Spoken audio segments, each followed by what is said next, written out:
Of rubble. Just yesterday, a Florida judge approved a $1 billion settlement for condo owners and families. It's all very personal for me. I witnessed their pain and suffering when I reported from the scene of this horrible and preventable disaster. We are certainly thinking of the victims tonight, and as we say, may their memories be a blessing. Thanks very much for watching. I'm Wolf Blitzer in the Situation Room. Erin Burnett out front starts right now.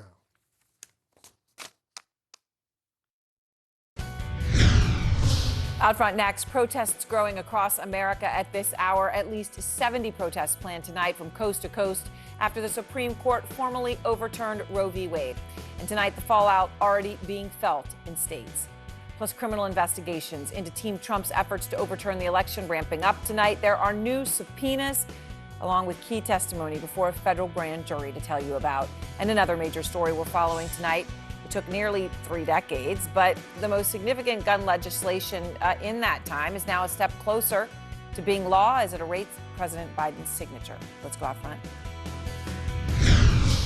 And good evening. I'm Erin Burnett. Out front tonight, protests nationwide tonight after the Supreme Court overturns Roe v. Wade.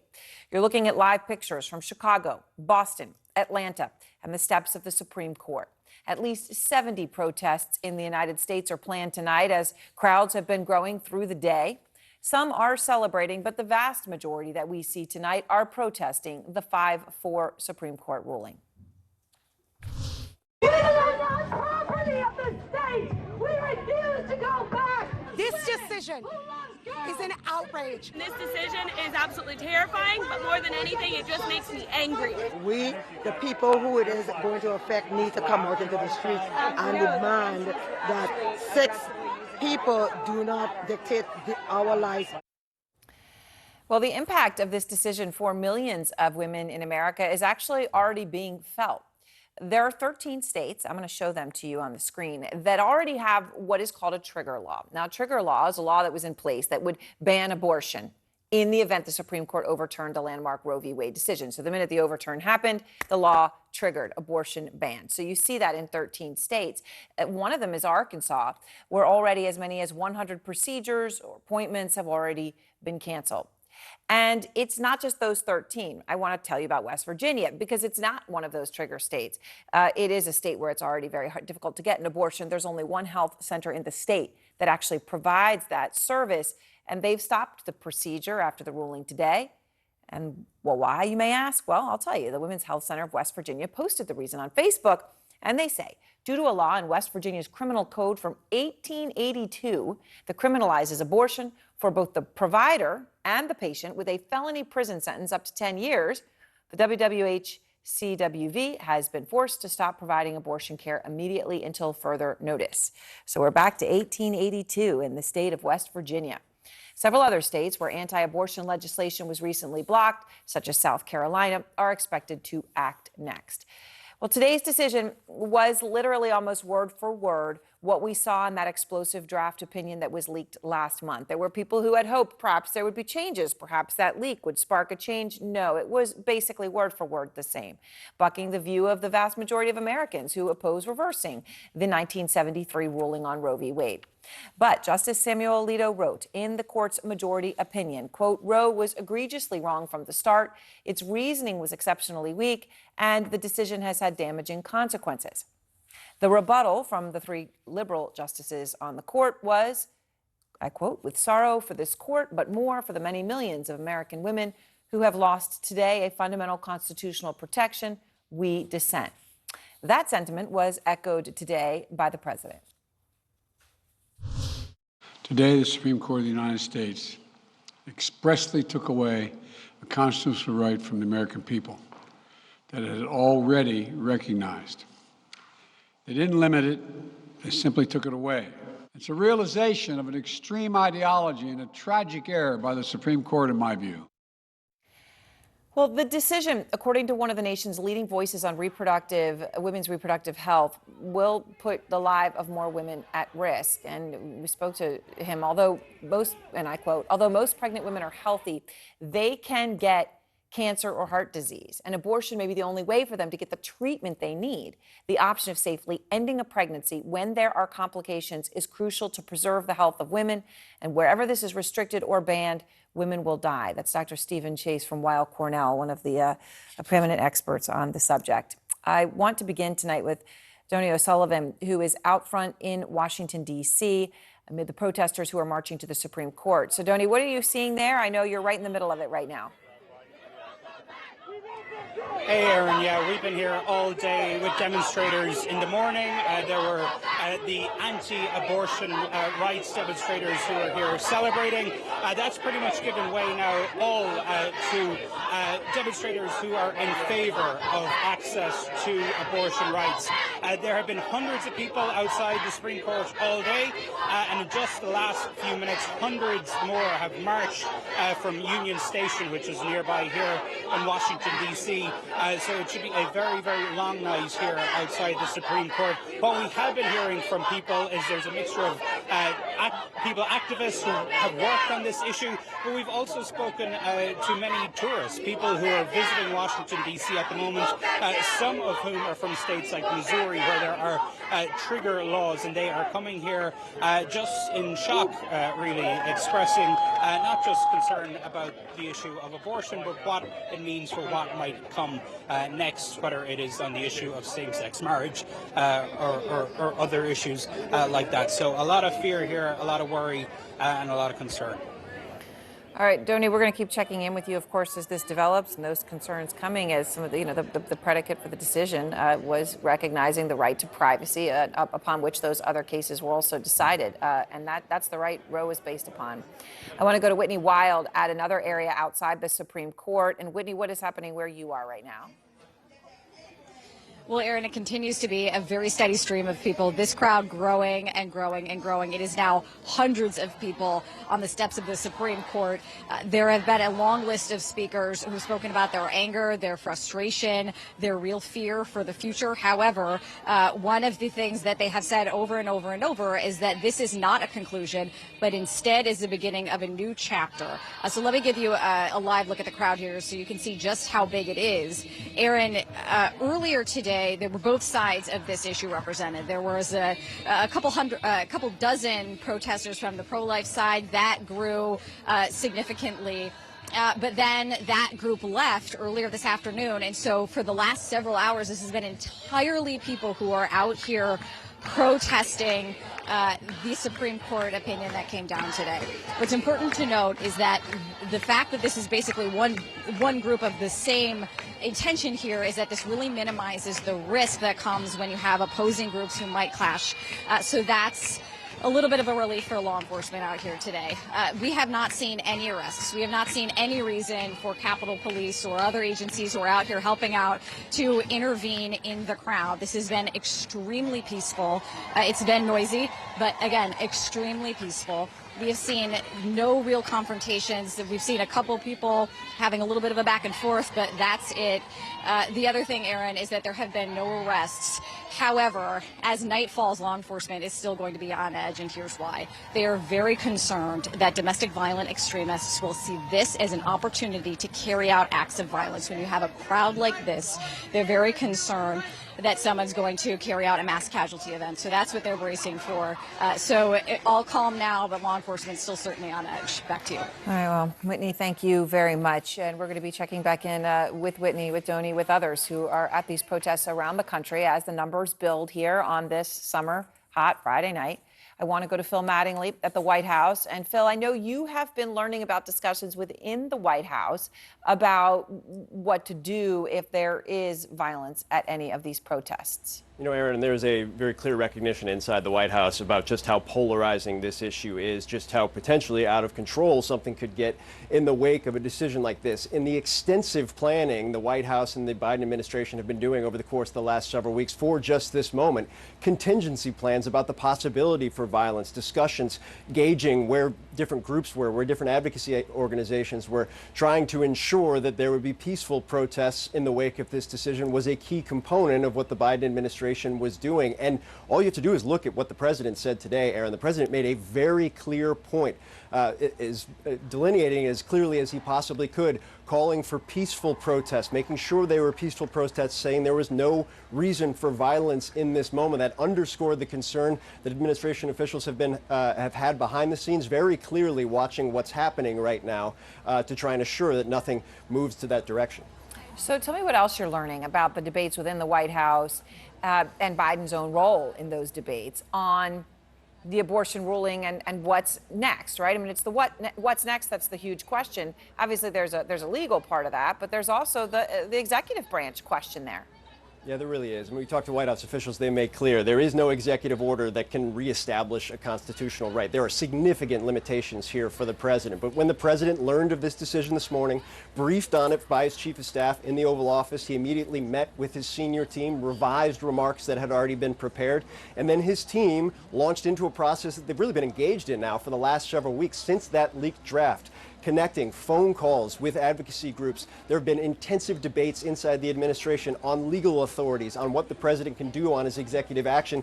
And the president set some of those into motion today, making clear the Justice Department is prepared to defend anybody who is potentially criminalized for traveling to a state where abortion is legal. Talking to the Health and Human Services Department and the FDA about the legality or ensuring the legality of abortion medication. Those efforts are going to continue. One thing officials made clear in some of their private phone calls with groups over the course of this day is this is going to be an ongoing discussion. But when it comes down to it, the only way that this can be changed or dramatically reversed is through Congress, where they very clearly right now do not have the votes, Sarah. Yeah, very clearly. All right. Thank you very much, Phil Mattingly.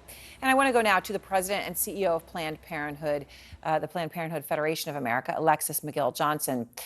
And I appreciate your time, Alexis. So, look, I know you've been out with protesters, and you knew this ruling was likely coming because of that leaked opinion. But, you know, when it came today, you heard the official word. It's essentially word for word the same as the leak. No change, no backing down. Roe v. Wade overturned. What was your reaction? Well, look, I mean, we were devastated. You know, I think that even with the draft opinion, we all hold out one bit of hope, right? That the court would not be so cruel, that it would not take away 49 years of precedent and strip away a right that so many millions of people depend on. That was absolutely just atrocious. So we heard about Planned Parenthood clinics in Arkansas today turning away people seeking abortions. Can you tell us what you're seeing at Planned Parenthood clinics in those states? I mean, there's 13 of them with the trigger laws, right? Others who are waiting at the gates to move forward to ban the procedure fully. What are you seeing at clinics tonight? You know, I'm hearing about a lot of tears. I'm hearing about a lot of worries, chaos, and concern for patients who are confused about what overturning Roe v. Wade means for the procedure and the care that they intended to get this week or next week. And you know, the reality is we have known this is coming. We have been preparing. We have been working in states where, excuse me, where we know abortion will remain legal to increase operations.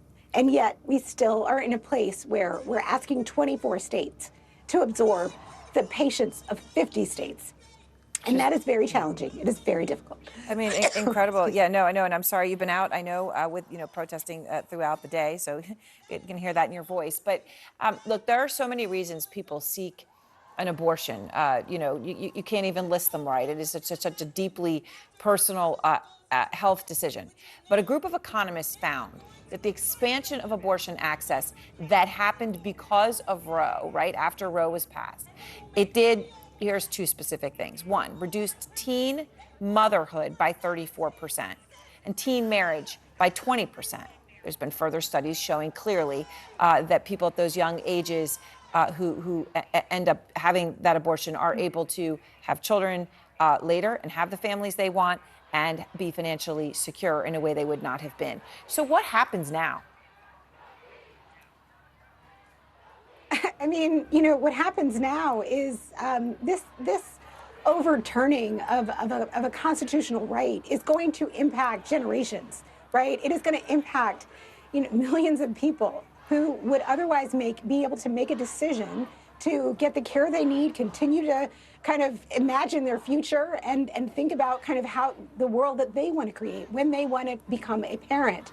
And so what we're talking about are people, many people who are well off, who will be able to continue to get access to care. And there will be a lot of people who are forced into pregnancy, and it will impact the families they're currently caring for. It will impact their ability to go on for to finish college or to seek another degree. It'll impact, people who are on the rising corporate ladder into C-suites, and it's going to impact the frontline worker who doesn't have the ability to take off from work for a few days to go travel to another state and spend the resources to get that care. That's what's going to happen right now. So what do you say to people, Republicans, like Congresswoman Liz Cheney? She tweeted today, today's ruling by the Supreme Court returns power to the states and the people of the states to address the issue of abortion under state law. She's making the point that this overturning Roe does not ban abortion. It simply gives the states the right to make the decision. And if you don't like your state banning it, go and vote for other people to go into the state legislature. What do you say to her? I say we should not live in a country where some states we are free and equal and other states we are not. That is why we need the federal protection. That is why we need to have a guarantee that regardless of what state we live in, we are not living in a place that is going to tell us what to do with our own bodies and our lives. No state in the union is this popular, right? Is it popular for politicians and lawmakers to be making personal decisions about ourselves? This is not about states' rights. This is about power and control, right? This is about lawmakers telling us that they believe they can make a better decision about our bodies than we can. This is about justices who lied about their respect for precedent to get on the Supreme Court. That's what we should be concerned about. And I agree with her. We do need to have people voting and engaged and enraged, voting everyone. No one can be neutral on this issue. That is what we need to be doing right now. But I don't want to live in a country where, in one state I'm free, in another state I am being held hostage by my state. That's unacceptable, and every American should believe that. Alexis, thank you very much. I appreciate your time. And I want to talk about the law here and what happens with Lawrence Tribe, constitutional law professor at Harvard Law School. The White House has consulted with him on what they can do next. So, Professor, let's start from the pure legal standpoint here. Obviously, this opinion had leaked, and basically it's exactly the same as what we saw a few weeks ago. A couple of words changed. What do you make of the ruling? I think it's devastating. I agree with Alexis that it doesn't make any sense in a country to have women in control of their lives in some states and not others. Abraham Lincoln once said that we cannot survive as a nation half free and half slaved. And this ruling turns women into a kind of slave to their circumstances and to the men who might insist that they have the abortion, even if it's a pregnancy resulting from rape. And when Liz Cheney, whom I admire in other contexts, says states' rights, let's return it to the states. Where were states' rights yesterday when the Supreme Court told the states that they have to toe the line in terms of the kinds of regulations of firearms that were acceptable in the 1790s? The ruling doesn't make any sense. Right. In New York, you can't have the state make the decision on concealed carry. But obviously, it would appear very inconsistent here in terms of the states' rights points. Obviously, at the core of this, Professor, is the question of privacy, right? Which is the shadow of the Constitution, the right that Roe was based upon. The majority opinion says that other rulings based upon the concept of privacy are not at risk. They say, we have stated unequivocally that nothing in this opinion should be understood to cast doubt on precedents that do not concern abortion. Okay, that's the majority. However, Justice Thomas released an opinion, and he argued, quote, in future cases, we should reconsider all of this court's substantive due process precedents, including Griswold, Lawrence, and Obergefell. Now, those specific cases involve privacy in the context of contraception, same-sex marriage, and same-sex relationships. Do you believe, again, the majority opinion said, explicitly tried to say, don't worry about those things. He explicitly said, oh, yeah, you should worry. So are those freedoms in danger now? They're all in danger, and Justice Thomas is much more candid than Justice Alito. Alito must have his fingers crossed. He can't prevent this decision, which approaches the law in a very new way, a way that we haven't really seen for 50 years. He can't pretend that it has no implications for other rights that are not mentioned in the Constitution and that some would say don't have deep historical roots. The right to same-sex marriage, the right to sexual intimacy between consenting adults, the right, Justice Thomas, for racial intermarriage, not part of our ancient history. The fact is that this country is based on a whole sea of rights that are not listed in the Constitution. The court is now saying we're going to rip the underpinning out from under those rights by eliminating the method that allowed this court over time to recognize them. But don't worry, it's not going to affect you. That is nonsense. Well, and of course, it's important to note, right, in that sentence I read, he didn't include interracial marriage. He, of course, is in an interracial marriage. He listed the other rights, not the one that obviously pertained to him personally. CNN learned today, Professor, that there are ongoing legal debates inside the White House on what the executive branch can do now. Phil Mattingly was reporting on some of those. Could they, for example, use federal resources to fund women's travel to cross state lines to states that will maintain the right to an abortion, like California or New York? Can they allow abortion providers to use federal property to perform abortions in states where abortion will actually be fully illegal? I know the White House has consulted with you. Do you think any of these options are legally doable? I can't give the White House advice on national television. It's not the way it works. There are things that the federal government can do, but they're quite limited. The main lesson is that the executive branch has very limited authority. It's the legislative branch, it's Congress, that now needs to enact a national law making Roe versus Wade the law of the land. Then federal resources can be unleashed. But even without that, there's something that the people can do. They can make Roe a voting issue. Roe is on the ballot this November. And with a Congress that believes in making women masters of their own destiny, we can make again Roe the law of the land. Right. Of course, as you point out, this is going to become a huge political issue, which we're going to tackle next, because right now, of course, they do not have those votes in Congress. Thank you so much, Professor. I always appreciate your time. Thank you for your context and nuance tonight. And next, as these protests grow across the country tonight, let's just show you Chicago. As you can see, crowds gathering thus far, calm and peaceful.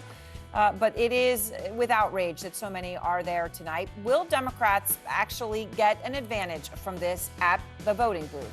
Plus, criminal investigations into efforts to overturn the election expanding across the United States. In Washington, D.C., a federal grand jury hearing from the leader of the Stop the Steal group. What did he say? And the first major gun safety bill from Congress in nearly 30 years is now on its way to the White House for President Biden's signature.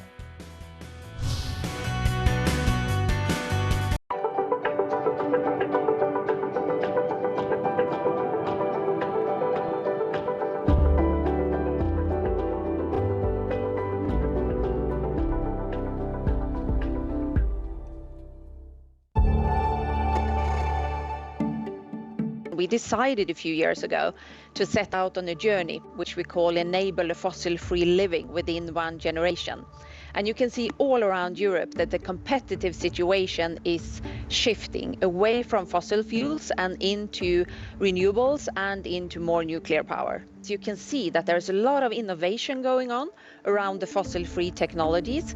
And you can also clearly see that the customer demand is shifting. And today, I think we can see that companies and customers are actually moving much faster than nations or global initiatives. So I think that this is a business strategy for us. It's not a sustainability strategy first and foremost. It's a business strategy and it is sustainable. But we can clearly see that through this transformation, we are actually getting increasingly competitive.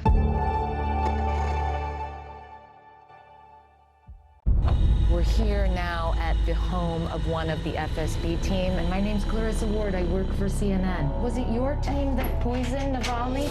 It's just been a chaotic scene here. People are so exhausted. I'm just gonna help her carry this bag. We were just in the hospital. It was shocking. Why do you think India has been hit so badly?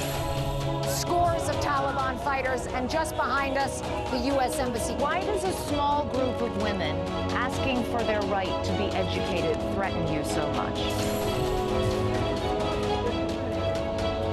Raise your hand if you love school. I'm the one who has to look them in the eye. Can I have your word? These people are depending on you. You can hear gunshots every couple minutes. And now they're pressing in. They want desperately to tell their story.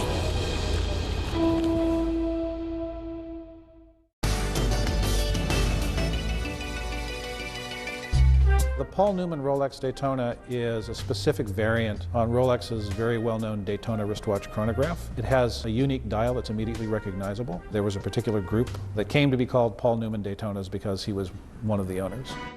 It was not particularly popular in the first years that it was out. In fact, it was very unpopular. And it was really a long, slow burn over a period of several decades that saw it rise increasingly in popularity. Prices started to go up, they started to double and then triple and then quadruple and quintuple. And of course, you can't have a more Paul Newman Daytona than the Daytona that was actually owned by Paul Newman.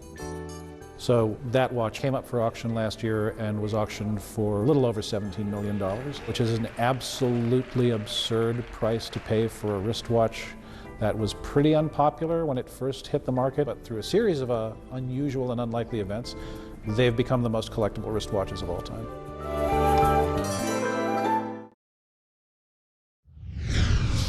And the court's decision to overturn a nearly 50-year-old ruling is producing a range of emotions. Among Democrats, there's outrage. You ain't seen nothing yet. Women are going to control their bodies no matter how they try and stop us. The hell with the Supreme Court. We will defy them. On the other side, Republicans celebrated the ruling, including the Attorney General of Arkansas, who got emotional while certifying a law banning abortions in the state. I can't wait for other women across Arkansas to have that same joy of seeing their child's face that maybe they would not have seen had it not been for today's decision. And that's the emotion out there, as now we see live protests from coast to coast in this country following the Supreme Court's decision.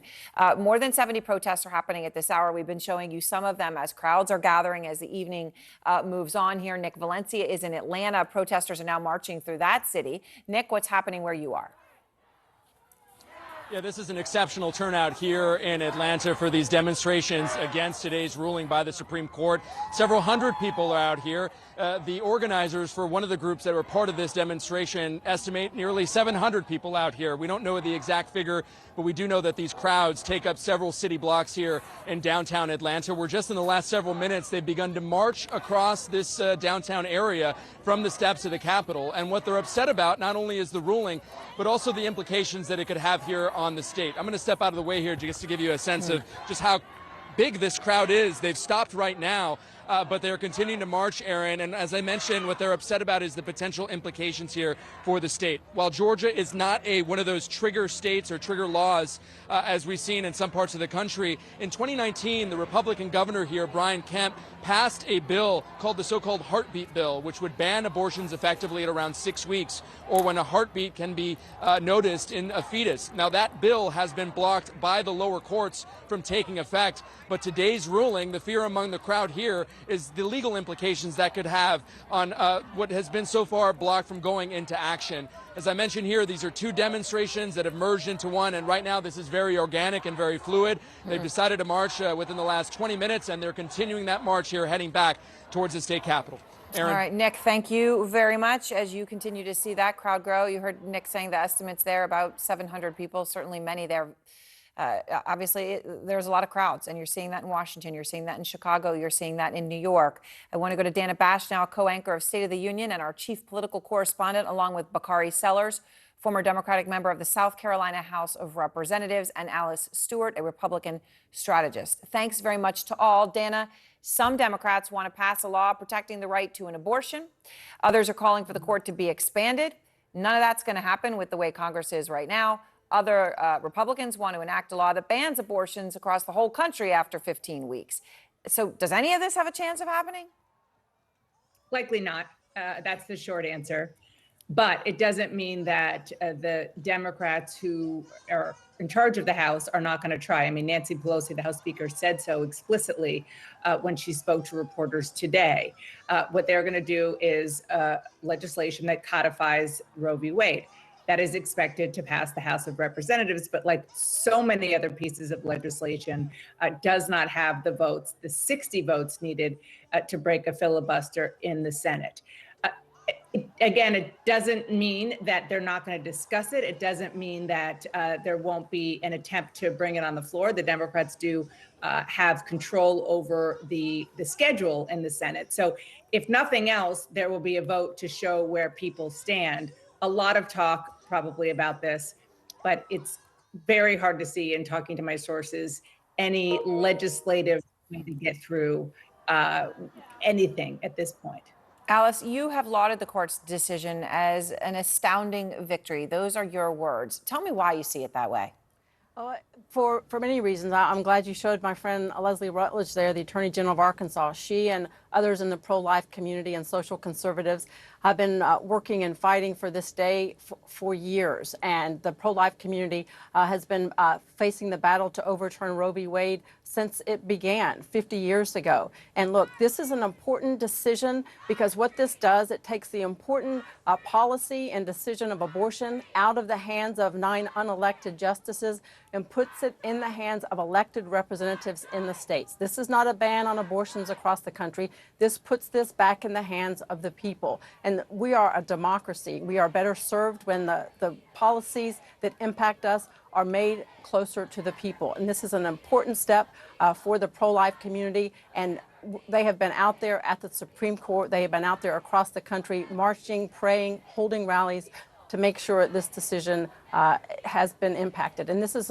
critically important because no one is speaking up for the life of the unborn. No one is out there to make sure that their lives are being protected. And one thing that is important to note is the pro-life community is there not to just protect the sanctity of life, but also the mothers. They have programs in place across the country to help them with the important decision of either choosing to keep that child or putting it up for adoption. And there are many programs that are ready and in place to help the mothers just as much as the unborn children. All right, so Bakari, obviously Alice is making a pro-life argument there, but she's also making an argument that this is more democratic, that it's taking it away from undemocratically elected justices and putting it to Democratic legislatures. What's your response to that? Well, I would have to say that Alice is pretty correct in the transparency of Republicans over the last 5 decades. I mean, they have not hit the ball and they have not hit their hand about the fact that they wanted to overturn Roe v. Wade. I would push back on the language that they use because many Republicans, particularly in Southern legislatures, are not pro-life. I mean, they're pro-fetus. What happens when the child gets here, early childhood education, expanding Medicaid, universal health care, et cetera. I mean, so you just can't adorn yourself with language that doesn't fit the policies you make. But this is not about states' rights. In fact, that's a slippery slope. It's extremely dangerous. We fought an entire war over that. We understand what that means for many people. Your last segment actually discussed that. But this is a very slippery slope because we know what's next. This is about the right to privacy. This is about the right to contraception. This is about the right to have consensual sex with whom you choose. This is about the right for gay marriage. This is about loving. This is about Brown versus the Board of Education. This is about all of those things. And so people who want to say that maybe I am losing my mind, we thought that when we didn't believe they would overturn Roe v. Wade. And so, yes, I'm not going to call out and her colleagues pro-life, but the pro-fetus movement won today. And Democrats have to get organized. Alice, can I give you a chance to respond to that? Because Clarence Thomas did say that all of those rights were on the table. He specifically said the right to contraception, the right to gay marriage, that specifically should all be on the table today.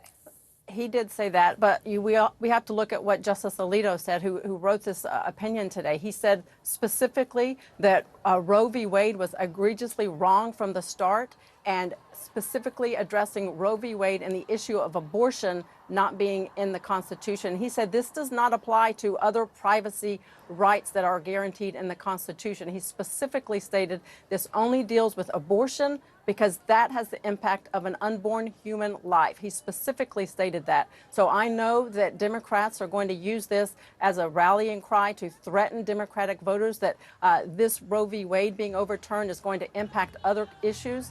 That's not the case. And Alito made that very clear in the ruling that he issued today. Bakari. That's not true. I mean, the fact that gay marriage is not enumerated in the Constitution. Brown v. Board is not enumerated in the Constitution. There's so many things that are not enumerated in the Constitution. But Aaron, let's just take this one step further. When you think about states' rights and leaving it up to the states, there are certain states now that if you are raped, and this is something, respectfully, this is something that I don't really have to go out and be in fear of, but women around the country are. And if you carry that baby full term, you are at risk in certain states of having a harsher sentence and penalty for aborting your rapist baby than the rapist. So this is what we're talking about when we talk about the inequity, when we talk about states' rights, when we talk about the absurdity and the lack of autonomy that women are going to have with their body. I don't understand it. So, Dana, how we got here, though, is really crucial. I understand there's a real focus on where we go, but how we got here is really important because it's sort of like, do you listen to what people say, right? So Clarence Thomas is saying those other rights are on the table. Alito, who wrote the majority opinion, isn't. But yet we're here because people believed what those justices said they were going to do, and then they did do something different. Senator Susan Collins said today that Neil Gorsuch and Brett Kavanaugh, both of whom she voted to confirm, misled her by this vote to overturn Roe. She said that that vote is inconsistent with what they said in their meetings with her. You spoke with her in 2018, just after Kavanaugh was confirmed to the court. I want to play for everyone that exchange. Are you 100% certain, without a doubt, that Brett Kavanaugh will not overturn Roe v. Wade? I do not believe that Brett Kavanaugh will overturn His precedents Roe are v. overturned Wade. all the time. They aren't overturned all the time. And she was wrong there, Dana.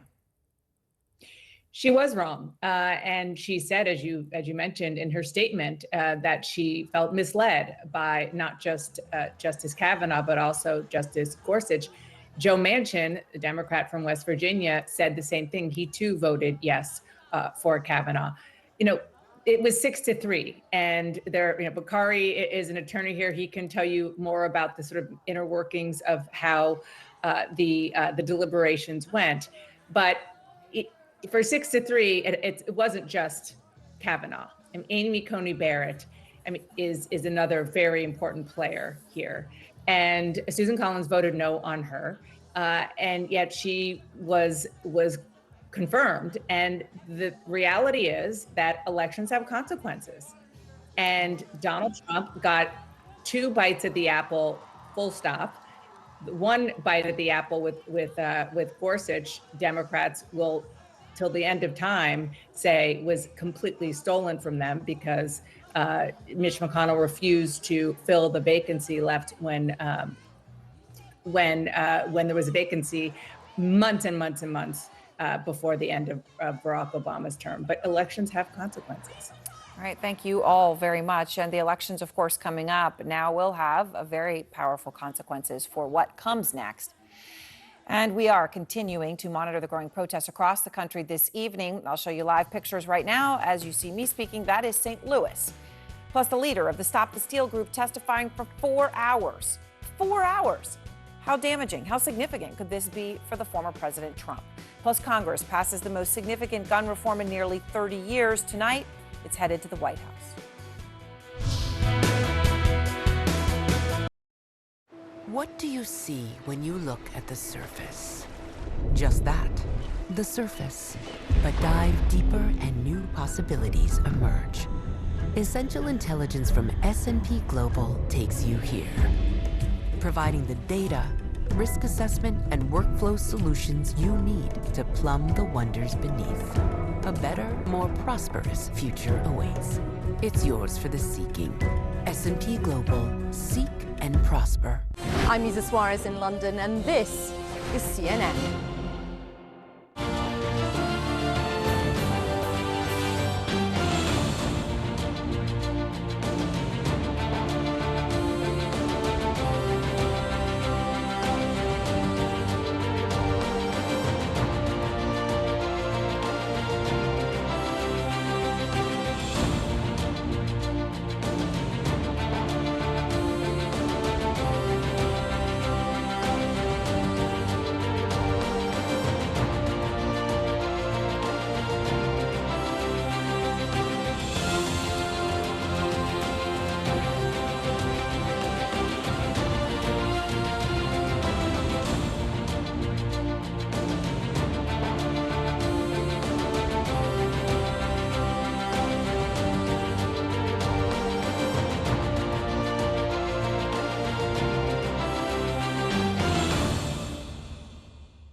Business is all about making connections. But some connections are easier to make than others. With a CNN partner hotel, the world is always at your fingertips. CNN partner hotels, connected to your world.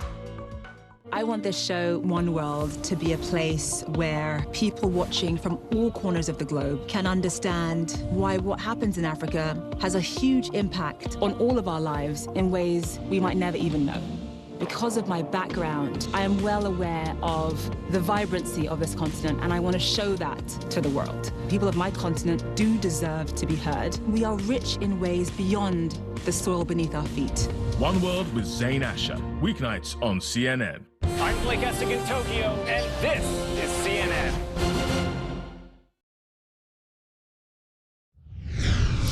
Protests across the nation mounting tonight after the Supreme Court overturned Roe v. Wade. These are large gatherings. Right now, we're showing you Chicago and St. Louis. It is also, of course, in many cities across the country, Washington, D.C. among them. I want to show you the scene outside the Supreme Court. Right now, the crowd there has been growing throughout the day. The impact of today's 5-4 ruling already being felt across the nation as abortion providers in a number of states literally just immediately stopped providing the service. So we're going to continue to watch these protests here as the minutes click by on this Friday evening. In other news tonight, as we watch those multiple criminal investigations into Team Trump's efforts to overturn the election are intensifying tonight. So we can tell you about Georgia and news today. CNN learning the Fulton County District Attorney is scrutinizing Rudy Giuliani's meeting with state lawmakers there, where he pushed the baseless claims of fraud. In Arizona, Republican Party Chair Kelly Ward and her husband both subpoenaed as part of the DOJ's probe into fake slates of electors in 7 swing states that Trump lost. And in Washington, D.C., Ali Alexander, a leader of the Stop the Steal group, testified before a federal grand jury. Evan Perez is out front. And Evan, I want to start there with Ali Alexander. Obviously, he had been a very prominent and visible figure leading into January 6th. How important is he in the DOJ case? And what do you know about his testimony today? Well, he is the highest profile person who in this circle, you know, associated with the Trump rallies, who has appeared before this grand jury, Aaron. And so the fact that he came in today, our cameras caught him going into the courthouse today, and he spent about 4 hours testifying to the grand jury that is investigating the Capitol riot.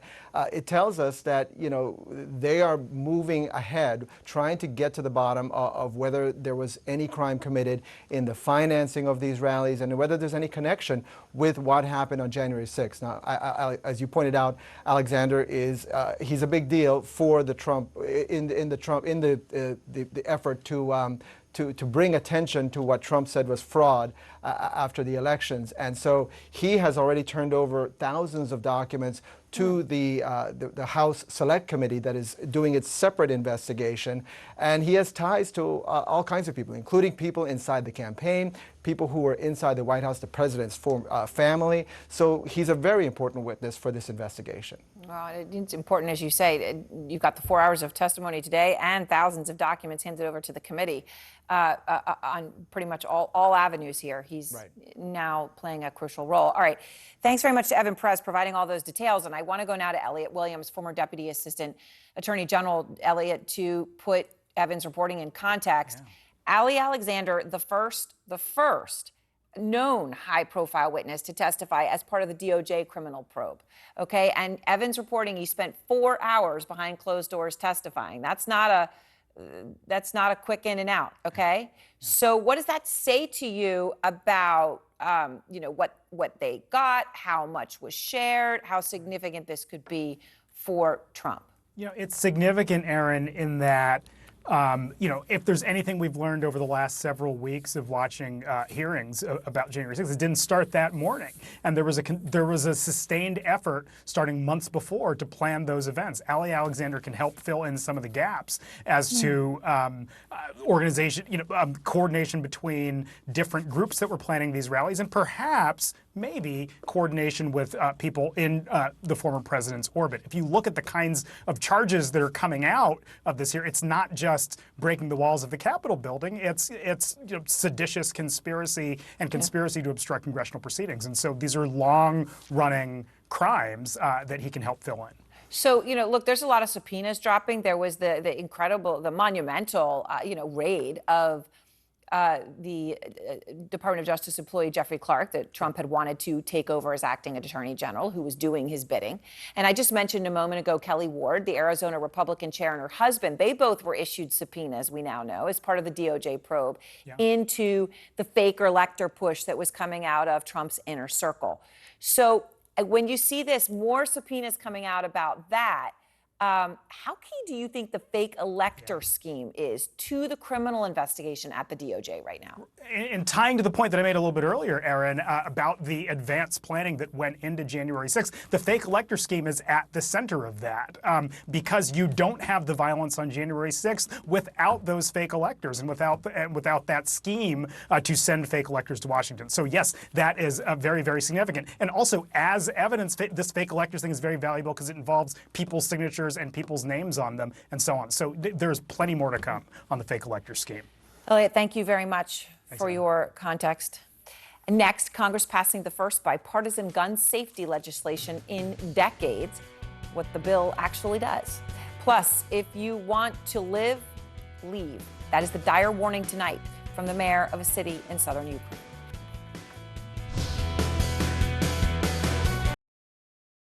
I'm Paula Newton in Ottawa, and this is CNN. Mainland China tolerates no signs of dissent whatsoever. Are you anticipating dozens of people being prosecuted? Hundreds? Thousands? Stories of mass internment camps have been trickling out. Do you think you'll see your husband again? This period of mourning is taking place in a real climate of fear. The humanitarian crisis that is unfolding in front of our eyes here. This is one of the cells? Come on in here. We're flying over ISIS front lines. This is the only protection we have. Nerves are still very much on edge. Firefighters have been battling this blaze for weeks. What do you say to people who question climate change? We need to do something now. Ivan Watson, CNN.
Today, we live in an unpredictable environment, and news races around the world at breakneck speed. The missile struck right here. My show brings you the latest news and top news makers. What is your interpretation of Putin's intention? What does President Putin think he has achieved in Ukraine?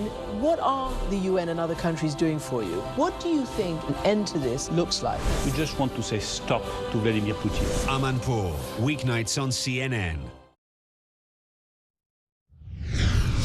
President Biden expected to sign a historic gun bill into law as soon as it reaches his desk. After nearly 30 years of inaction, Congress is doing something about gun violence. 14 Republicans joining Democrats to pass the legislation in the House, 15 Republicans joining Democrats in the Senate to pass it. Jeremy Diamond is out front. On this vote, the yeas are 234. The nays are 193. The motion is adopted. After decades of inaction, it was the deadly school shooting in Uvalde, Texas, that finally broke the congressional logjam. If your answer is that as this slaughter increases, as our kids run for their lives, we do nothing,